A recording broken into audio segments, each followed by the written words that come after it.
Let's now talk to ACT Teachers Party List Representative Antonio Tino. Good morning, Kong. Thank you for joining us again.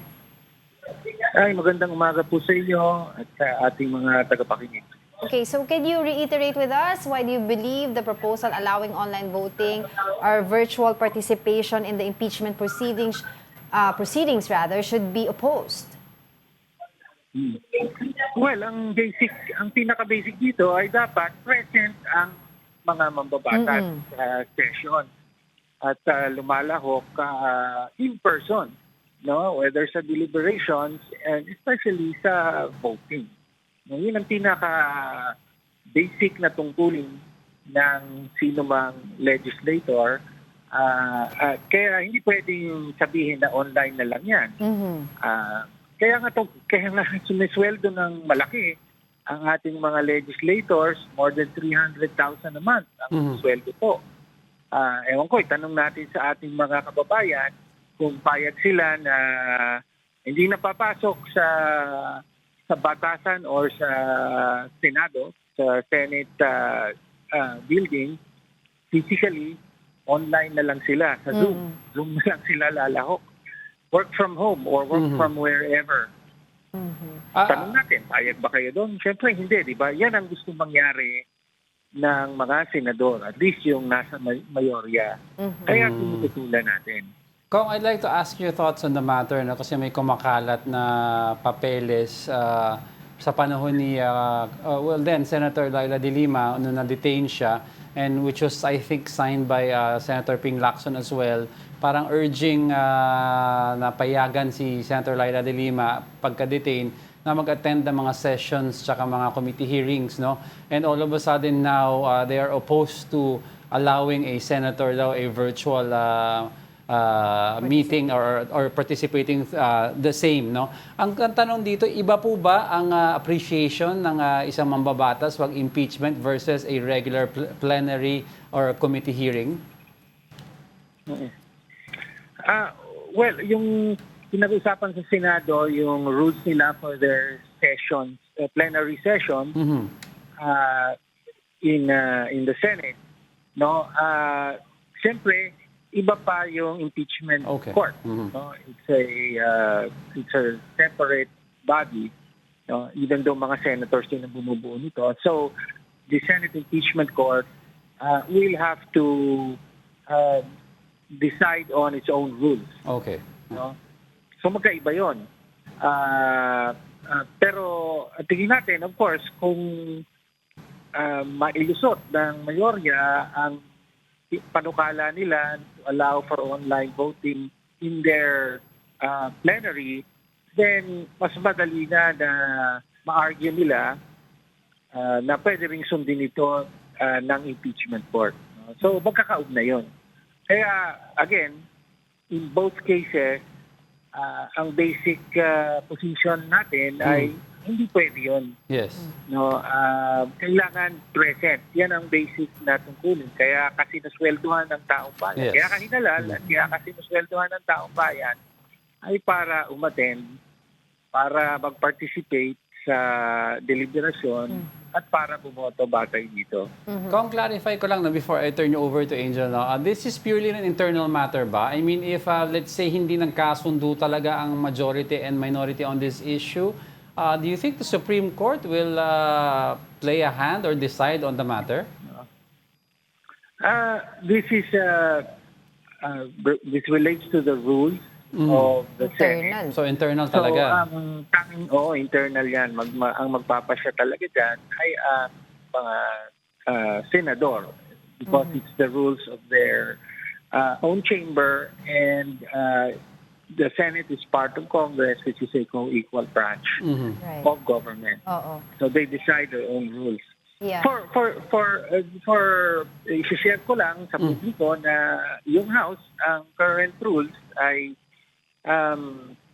para magkaroon ng online voting, kailangan muna ma-aprubahan na magkaroon ng virtual session, no, ang plenaryo. Pero, and that is allowed. Pero only allowed in exceptional circumstances kapag ka mayroon talagang natural disaster, calamity, pandemic as before, or merong kaguluhan which will prevent the physical convening of session. So, and then, in such case, pag virtual ang session, katulad nga halimbawa ng nangyari ng pandemic, then allowed ang online voting. But that is the only circumstance. Right. Hindi na allowed doon na kapag may warrant of arrest ka, Yeah. ay pwede kang counted ka pa rin at pwede kang bumoto. Parang Which let me lead to that. Yun na nga, no, na as a general rule or in principle ay mali. So gusto nila mangyari na gawing parang norm yung online participation in voting. Pero in this particular case, mas lalo pang nakakagalit dahil alam natin ang pangunahing beneficiary ng gusto nila mangyari ay isang internationally wanted na individual for crimes against humanity. No, we're talking about Bato de la Rosa, siya ang berdugo ng Tokhang. No? Kaya nakakagalit dahil bakit ini-extend ang ganitong special treatment o gustong i-extend ang ganitong special treatment para sa isang nagtatago mula sa hustisya. Kung baka dalawa na. So far, hindi pa nangyayari yun.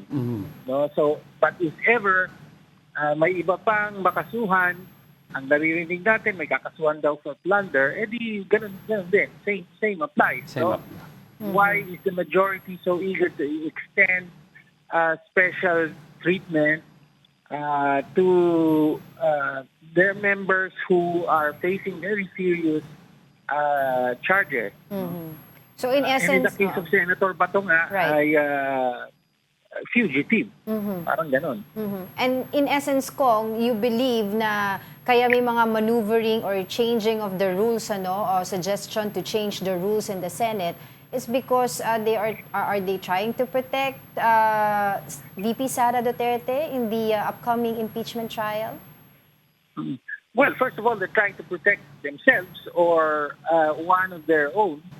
No, so parang ang isang pinapakita dito talagang yung kaya umiiral lang impunity because those in power protect their own, protect each other, no?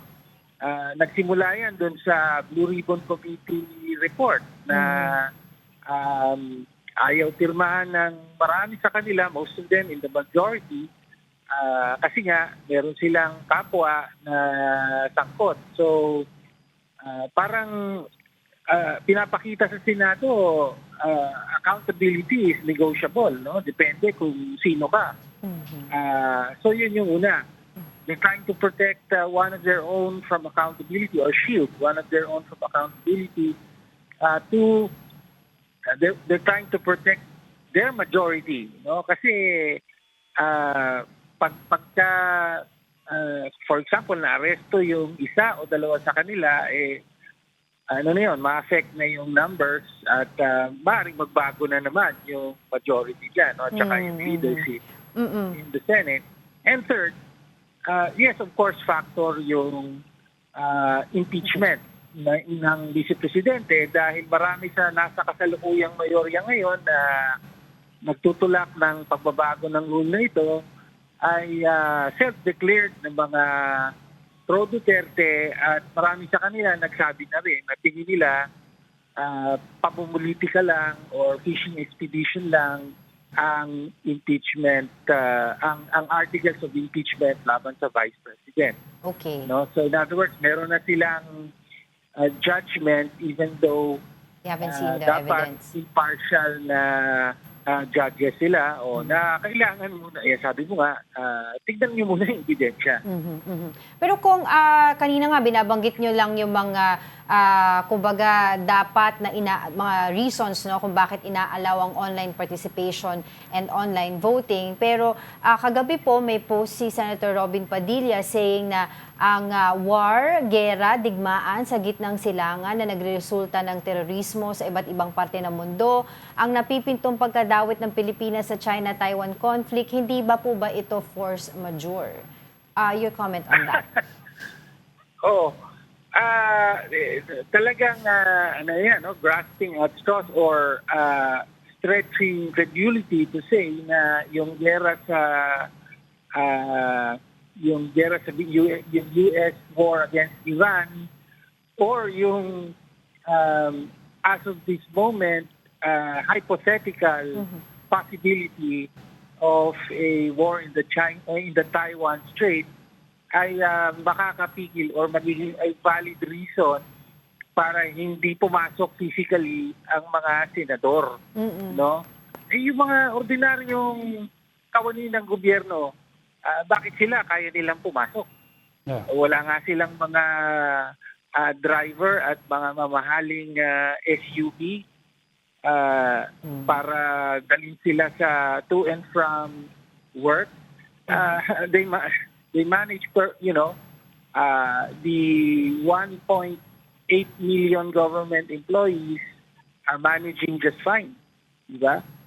So talagang again kabalbalan yung argumentong yan. And of course, going back to the question of Diego kanina, Kong, tungkol dun sa Supreme Court, I understand si Senator Tito Soto said na kung hindi sila talaga magkasundo sa Lunes regarding this issue, baka iakyat nila ito sa Supreme Court. Pero yun nga po, we'll go back to that question, will the Supreme Court decide on this knowing na ito po ay internal rules? And I remember... Baka mag-overreach. And I remember there were issues of judicial overreach during the impeachment rules na pinag-uusapan at that time. Hopefully knee-jerk reaction lang yon dahil nga parang ayaw natin marinig na yung Senado mismo or yung ilang members ng Senate magagaling pa sa kanila na an internal matter will have to be decided by a co-equal branch na dapat walang say, no? And so dapat hindi mangyari yon. Siguro unawain na lang natin na dahil sa essentially may possibility of stalemate sa Senate, no, ay may ganung pahayag. Pero really the rules of the Senate can only be decided upon by the Senate itself, not by the Supreme Court. Okay. Nako, Kong, before we let you go, I was wondering lang if you could answer me regarding this. Kasi ang akbayan, formally, ini-endorse po nila or backing up pa Senator Risa Ontiveros for a possible presidential run. Ang makabayan po ba, sino po ba ang napupusuan nilang suportahan sa pagtakbo sa presidente? Is Senator Risa Ontiveros in your line of sight as well? Well, sa totoo lang, hindi pa po napag-uusapan ng makabayan ang usapin yan. So, truthfully, I cannot, wala pa. Ganun ang, Okay. Wala pa, hindi pa nag-uusapan. Pero meron tayong mga standing criteria naman. Ang unang-una sa lahat ay dapat talaga ang kandidato for president will have a platform for people's interest, no, para sa taong bayan. No, at hindi natin nakita yan sa kasalukuyan kay Marcos, kay Duterte, at sino mang mga kandidato na tumitindig na ngayon, kailangan ipakita nila yung kanilang plataforma. Alright. All right, thank you for your time. ACT Teachers Party List Representative Antonio Tinio. Good morning. Thank you. Good morning.